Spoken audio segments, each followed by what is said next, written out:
आप देख रहे हैं यूट्यूब चैनल मैथ मतलब मस्ती।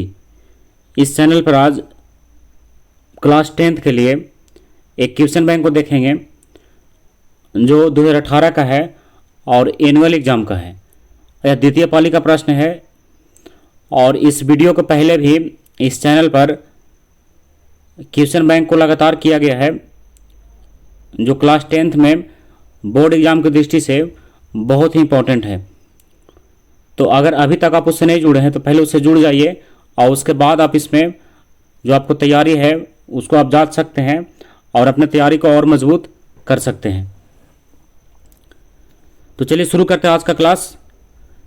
जो 2018 के एनुअल का प्रश्न है इसमें हम लोग केवल ऑब्जेक्टिव टाइप के प्रश्न को ही देखेंगे और बाकी शेष प्रश्नों के लिए अलग से वीडियो होगा। इसमें केवल हम लोग देखेंगे जो ऑब्जेक्टिव प्रश्न है। तो आपको अगर याद हो इसमें तो जानकारी होगा कि 2018 के एनुअल एग्जाम में ऑब्जेक्टिव प्रश्नों की संख्या मात्र 40 होता था और जिसमें 40 में पूरा 40 आपको बनाना होता था। लेकिन वर्तमान समय में यानी 2023 में भी अगर देखा जाए तो जो एग्ज़ाम हुआ या 2024 में जो एग्ज़ाम होगा इसमें ऑब्जेक्टिव टाइप के प्रश्नों की संख्या 80 होगा, जिसमें आपको मात्र कितना बनाना है, 40 बनाना है। तो आपका एग्ज़ाम जो है पहले के पीछे थोड़ा आसान हो गया है क्योंकि इस 80 प्रश्न में से आप चुन करके जो आपके लिए इजी हो उसको आप इसमें बना सकते हैं। तो चलिए आज शुरू करते हैं इसमें ऑब्जेक्टिव टाइप का प्रश्न। तो पहला प्रश्न देखिए क्या है। पहला प्रश्न है गोलीय दर्पण के परावर्तन पृष्ठ की वृत्ताकार सीमा रेखा का व्यास क्या कहलाता है। तो क्या कहलाता है, यह कहलाता है गोलीय दर्पण का द्वारक। तो ऑप्शन नंबर डी इसका सही है, गोलीय दर्पण का द्वारक। अब आइए क्वेश्चन नंबर 2 में। क्वेश्चन नंबर 2 का न्यूमेरिकल है, आप न्यूमेरिकल को अलग से सॉल्व कीजिएगा। चलते हैं क्वेश्चन नंबर 3 में। क्वेश्चन नंबर 3 का प्रश्न है यदि किसी बिंब का प्रतिबिंब का आवर्धन ऋणात्मक है तो उस प्रतिबिंब की प्रकृति क्या होगी। तो उस प्रतिबिंब की प्रकृति क्या होगा, तो उसका प्रकृति होगा वास्तविक और उल्टा। तो ऑप्शन नंबर ए इसका सही है, वास्तविक और उल्टा। तो ए वाले को आप इसमें सही कर दीजिए। अब आइए क्वेश्चन नंबर 4 में। नेत्र में प्रवेश करने वाली प्रकाश किरणों का अधिकांश अपवर्तन होता है, कहाँ से होता है। इसका अधिकांश अपवर्तन जो होता है अभिनेत्र के अंतर पृष्ठ पर होता है, अभिनेत्र के अंतर पृष्ठ पर। तो ऑप्शन नंबर बी इसका सही है। अब आइए क्वेश्चन नंबर 5 में। जब सूर्य का प्रकाश वायुमंडल से गुजरता है तो वायु के सूक्ष्म कण किस रंग के प्रकाश को अधिक प्रबलता से प्रकीर्णन करते हैं। तो उसका नाम बताना है। तो उसका नाम क्या है, ब्लू यानी नीला। क्या नाम है उसका, नीला। और सबसे कम प्रकीर्णित होने वाला प्रकाश कौन है, लाल है। अब आइए क्वेश्चन नंबर 6 में। तो छठा प्रश्न है भारत में उत्पादित प्रत्यावर्ती विद्युत धारा की आवृत्ति कितना हर्ट्ज होता है। तो इसका आवृत्ति कितना हर्ट्ज होता है, 50 हर्ट्ज। तो ऑप्शन नंबर ए इसका सही है, 50 हर्ट्ज। अब आइए क्वेश्चन नंबर 7 में, फिर से न्यूमेरिकल टाइप का है, हम लोग इसको बाद में देखेंगे। आते हैं क्वेश्चन नंबर 8 में। एक माइक्रो एम्पियर विद्युत धारा निम्नलिखित में से कौन सी है। तो कितना का बराबर होता है, एक माइक्रो एम्पियर विद्युत धारा जो है 10⁻⁻6 एम्पियर के बराबर होता है। तो ऑप्शन नंबर सी इसका सही है, 10⁻⁻6 एम्पियर। अब आइए क्वेश्चन नंबर 9 में। किसी क्षण चुंबक के अंदर चुंबकीय क्षेत्र रेखाओं की दिशा क्या होती है। इसकी दिशा क्या होती है, इसकी दिशा होती है दक्षिण ध्रुव से उत्तर ध्रुव। तो ऑप्शन नंबर बी इसका सही है। अब आइए क्वेश्चन नंबर 10 में। घरेलू विद्युत परिपथ में उदासीन तार का रंग कैसा होता है। तो उदासीन तार का रंग कैसा होता है, यह होता है काला। कैसा होता है, ये उदासीन का काला होता है। अब आइए क्वेश्चन नंबर 11 में। किस युक्ति में विभक्त बलयदक परिवर्तन का कार्य करता है। तो किस युक्ति में करता है, ये करता है विद्युत जनरेटर में। किसमें, विद्युत जनरेटर में। अब आइए क्वेश्चन नंबर 12 में। तो 12 का प्रश्न है जल विद्युत संयंत्र किस ऊर्जा को विद्युत ऊर्जा में बदलता है। जल विद्युत संयंत्र जो है किस ऊर्जा को विद्युत ऊर्जा में बदलता है। तो किसको बदलता है, यह बदलता है स्थितिज ऊर्जा को विद्युत ऊर्जा में। तो ऑप्शन नंबर डी इसका सही है। अब आइए क्वेश्चन नंबर 13 में। नरोरा नाभिकीय विद्युत संयंत्र किस राज्य में स्थित है। तो नरोरा कहाँ है? उत्तर प्रदेश में है, तो ऑप्शन नंबर सी इसका सही है। अब आइए 14 में, कौन सा बुझा हुआ चूना है? तो बुझा हुआ चूना का सूत्र बताना है, तो इसका सही उत्तर है ऑप्शन नंबर बी, Ca×OH का होल 2। ये कौन सा चूना है? बुझा हुआ चूना है। और जब बुझा हुआ नहीं रहेगा चूना तो उसका सूत्र होगा क्या? CaO, यानी कैल्शियम ऑक्साइड। इसको कली चूना ही बोला जाता है, कैल्शियम ऑक्साइड। अब आइए क्वेश्चन नंबर 15 में, Zn प्लस CuSO4 और that is ZnSO4 plus Cu, ऊपर दी गई रासायनिक अभिक्रिया यह किस प्रकार की है? तो यह अभिक्रिया किस प्रकार की है? यह है विस्थापन अभिक्रिया। कौन सी अभिक्रिया? विस्थापन अभिक्रिया। तो ऑप्शन नंबर बी इसका सही है। देखिए यहाँ पर SO4 के साथ जो Cu था वो अपना स्थान Zn के साथ क्या किया है? बदल लिया है। तो कौन सा अभिक्रिया हो गया? विस्थापन अभिक्रिया। अब आइए क्वेश्चन नंबर 16 में, कोई विलयन जो है नीले लिटमस को लाल कर देता है तो उसका पीएच मान कितना होगा? तो उसका पीएच मान कितना होगा? उसका पीएच मान होगा 5। आपको पता होगा कि नीला से लाल करेगा तो अम्ल होगा और लाल से नीला करेगा तो क्षार होगा। अब आइए क्वेश्चन नंबर 17 में, ऑक्जेलिक अम्ल का प्राकृतिक स्रोत क्या है? तो ऑक्जेलिक अम्ल का प्राकृतिक स्रोत क्या है? टमाटर है। क्या है? टमाटर। अब 18 में आते हैं, निम्नलिखित में कौन सबसे अधिक अभिक्रियाशील धातु है? तो अधिक अभिक्रियाशील कौन धातु है? पोटेशियम है, जिसका संकेत क्या होता है? के होता है। तो ऑप्शन नंबर डी इसका सही है। और के इसका पूरा नाम क्या होगा? कालियम होगा। तो ऑप्शन नंबर कौन सा सही है इसका? ऑप्शन नंबर डी सही है, जिसमें क्या दिया है? के दिया है। अब आइए क्वेश्चन नंबर 19 में, एक्वारिजिया किस अनुपात में मिला हुआ रहता है जिसमें सांद्र हाइड्रोक्लोरिक अम्ल तथा सांद्र नाइट्रिक अम्ल का मिश्रण होता है? तो ये किस अनुपात में मिलाया जाता है? इसका मिलाने का अनुपात है 3:1। तो ऑप्शन नंबर सी इसका सही है, 3:1। और आपको पता होगा कि एक्वारिजिया के विलयन में सोना भी क्या होता है? घुल जाता है। अब आइए क्वेश्चन नंबर 20 में, सिंगल बॉन्ड सी और सिंगल बॉन्ड H और डबल बॉन्ड O जो है ये किसका क्या है? क्रियाशील समूह है। तो किसका है? ये एल्डिहाइड का है। तो ऑप्शन नंबर डी इसका सही है। किसका होगा? एल्डिहाइड का। अब आते हैं क्वेश्चन नंबर 21 में। तो 21 का प्रश्न है, प्रोपेन का आणविक सूत्र C3H8 है। इसमें अब ऑप्शन के अनुसार देखा जाएगा कि क्या है।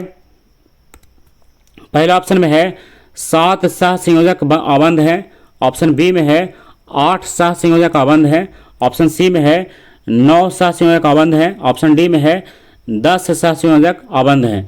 तो ऑप्शन नंबर डी इसका सही है कि 10 सहसंयोजक क्या है? आबंध है। जो आप इसका रासायनिक संरचना ज्ञात कीजिएगा तो आपको पता चलेगा इसमें कि कितना आबंध इसमें है। अब ये क्वेश्चन नंबर 22 में, आधुनिक आवर्त सारणी में बाईं से दाईं ओर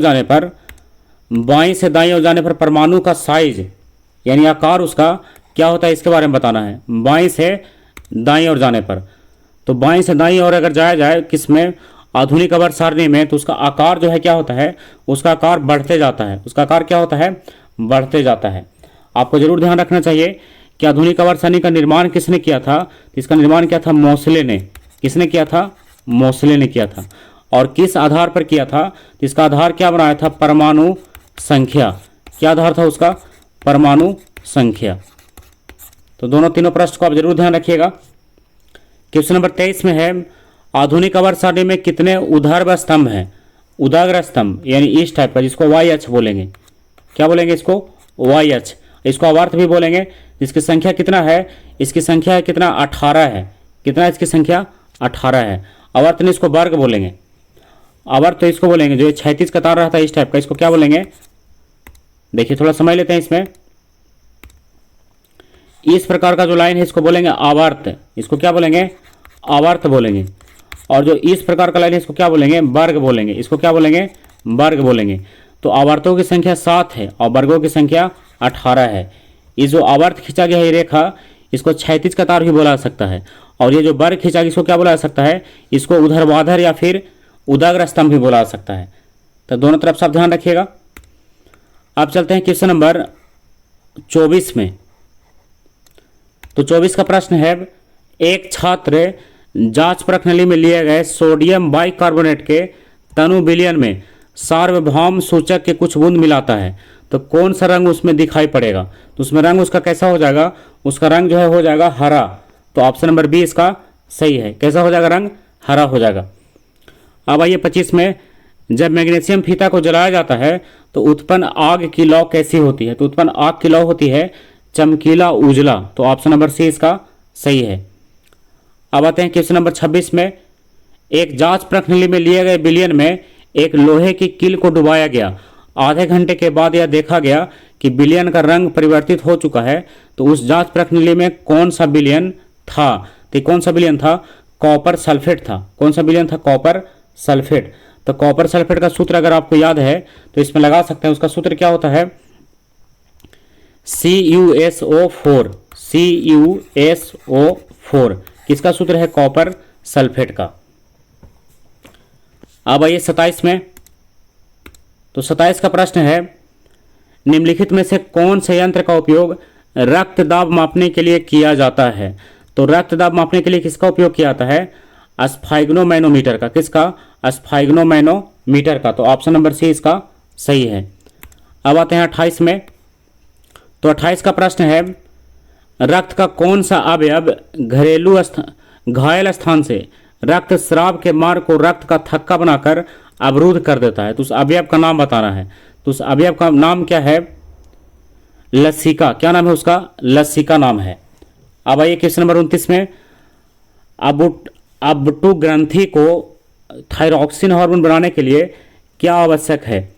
जो अबटू ग्रंथि होता है उसको थायरॉक्सी हार्मोन बनाने के लिए क्या जरूरी होता है? तो उसके लिए क्या जरूरी है? उसके लिए जरूरी है सोडियम, क्लोरीन, फास्फोरस या इनमें सभी। इसका सही उत्तर है इनमें सभी।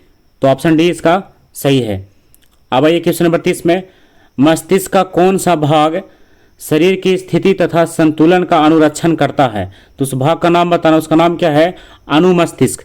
तो ऑप्शन नंबर सी इसका सही है। अब आइए 31 में। पादप हार्मोन साइटोकिनिन किसमें सहायक है? तो सहायक किसमें है? तो ऑप्शन ए इसका सही है। प्ररोह के अग्रभाग की लंबाई में वृद्धि करने के लिए साइटोकिनिन क्या है? सहायक है। अब आइए क्वेश्चन नंबर 32 में। तो 32 का प्रश्न है, हाइड्रा में प्रजनन की विधि निम्नलिखित में से कौन है? हाइड्रा में बताना है कि प्रजनन की विधि जो है कौन सी है। तो कौन सी विधि है? इसका विधि है मुकुलन। तो ऑप्शन नंबर सी इसका सही है, मुकुलन। आइए 33 में। पुष्प का कौन सा भाग परागकण बनाता है? तो कौन सा भाग परागकण बनाता है? पुंकेसर। तो ऑप्शन नंबर सी इसका सही है। अब आइए 34 में।